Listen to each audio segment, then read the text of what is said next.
So in this lesson, papag-usapan natin kung paano ba i-settle yung working hours ng employee. So there's many ways para makapag-settle ng working hours ng employee. Pwede mo silang i-hire full-time, freelance, or per project. Example ako is yung una kong ginagawa is full-time. So mag-work sila 3 p.m. to 11 p.m. So ganun ang ginagawa ko sa full-time at nilalagay ko yung sa kontrata kung ano oras sila mag-i-start, etc. Dahil ang ginagawa ko is, example, sabihin natin si client mo is nagbigay ng project at kailangan mong gawin ng 11 p.m. para bukas ng 3 p.m. masimulan niya na kagad at yung ibibigay mo sa next day. Ganun ang ginagawa ko sa full-time na mga empleyado ko. Meron naman ako empleyado na freelance. Parang on-call lang sila at depende yan sa working hours na binibigay nila. Doon naman sa full-time na sinasabi ko kanina, kahit wala akong pinapagawa sa kanila, bayad pa rin sila basta 3 p.m. hanggang 11 p.m. Meron naman tayong hinahire na full-time pero di freelance siya. Ay, ibig sabihin nun, depende yan sa working hours na provide niya. Example, ang isang project is nagtagal siya ng 24 hours. For short, ako is every 96 hours is 7,500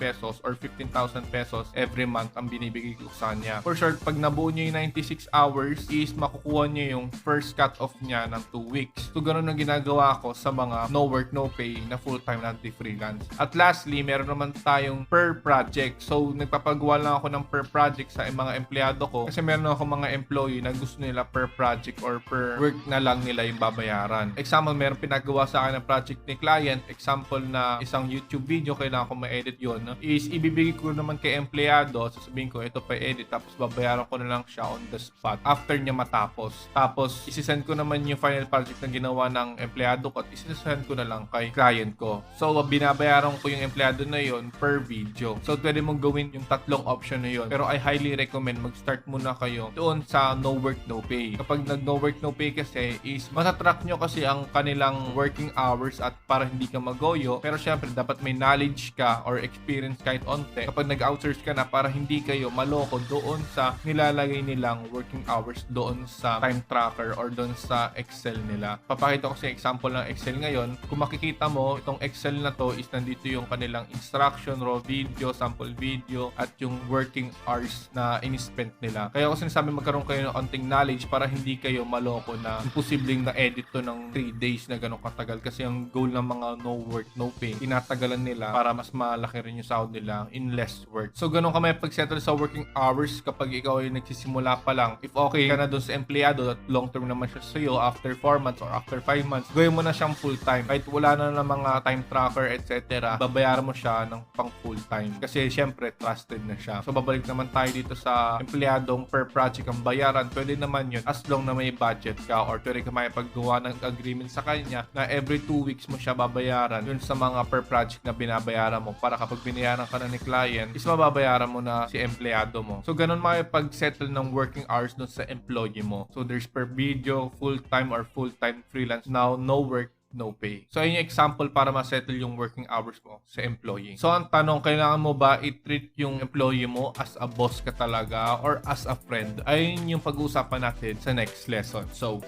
see you.